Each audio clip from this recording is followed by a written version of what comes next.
So hindi ko alam kung bakit hindi pa ginaya ni ADB sa PCX yung footrest niya na may design o kaya yung integrated sa fairings. So ito yung kasama niya. Meron siyang pag-screwhan dito. Solid siya. Hindi yata siya 3D printed eh. So ito na yung right side. Ayan, mas bumagay, mas gumanda.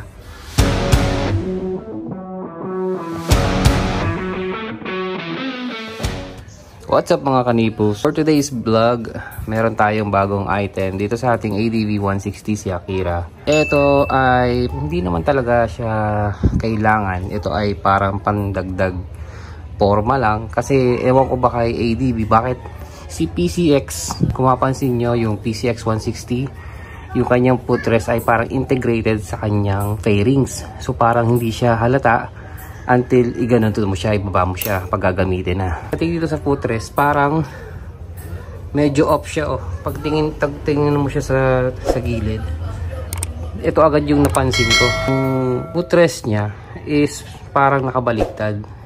Medyo OC lang tignan para sa akin, no? And meron tayong nakita sa Shopee na isang item na isang shop lang ang meron nito at wala to sa Pilipinas, no? Yung mga nagti-3D print yan, saka baka magkaroon tayo ng idea kasi iisa lang yung shop na nagtitinda nito at no, paunti-unti lang yung kanilang stocks at madalas na uubos. So naka-score tayo ng isa, nakuha natin ng sale. So naka-discount ako. Yung presyo baka mag-iba. Ilalagay ko na lang yung link dyan sa description para kung gusto nyo bumili rin kayo. So ito na siya. Pakita ko sa inyo. From Indonesia rin to. Lagi naman mga Indonesia yung mga nabibili nating items eh. Kapag mga items ng ADV. So ang purpose kasi nito is para mabago yung design ng footrest natin sa ADV. So ganito siya. Dalawa. Magkabilaan. So ang purpose niyan is ididikit mo siya dyan.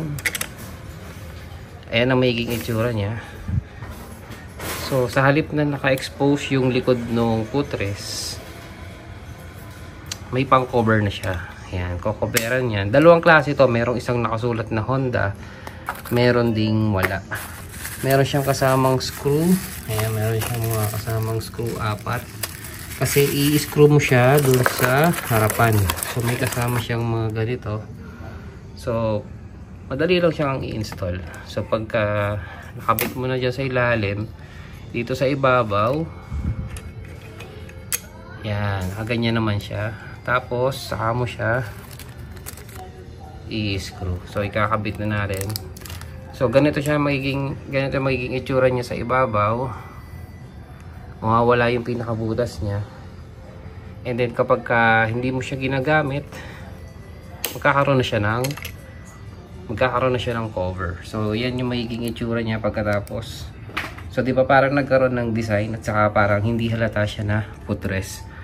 So, yan. Kakabitan natin para makita nyo yung tsura pati sa kabila. So, ang kasama niyang screw ay 4mm. Screw type siya.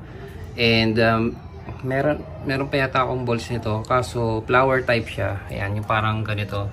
And, tinesting ko na medyo maumbok. So, pagka angkas yung OBR mo, nakaumbok yung bolt. So, kailangan natin ay umbrella type na bolt. So, meron akong makukunan yan. Pag dumating, papalitan ko na lang to ng hang bolts na umbrella type na hang para naka white gold na rin.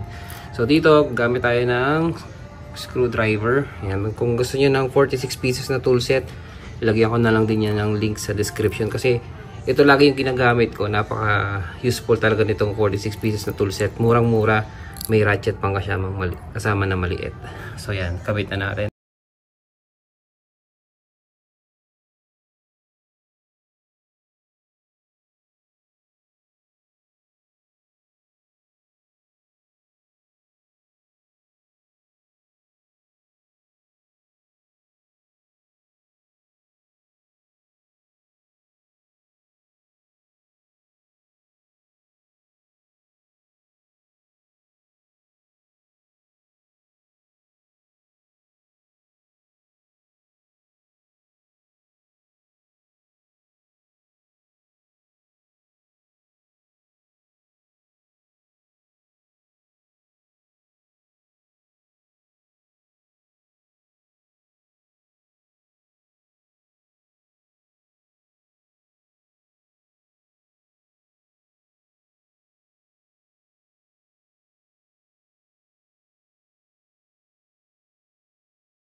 Ayan, mas bumagay, mas gumanda. Ayan, so ito yung ating radiator. Baka kailangan niya, meron tayo niyang video. At lalagyan ko na rin ng link yung kompletong set.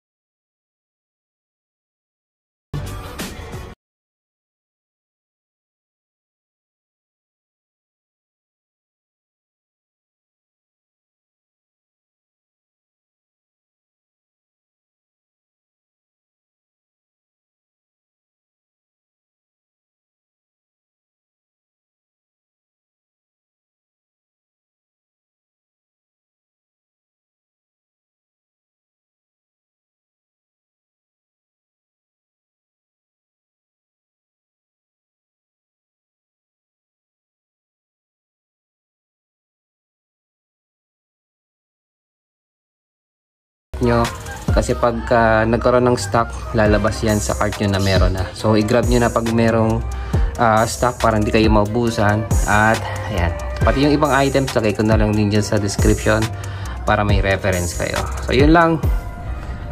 Thank you sa mga nanood and ride safe sa lahat.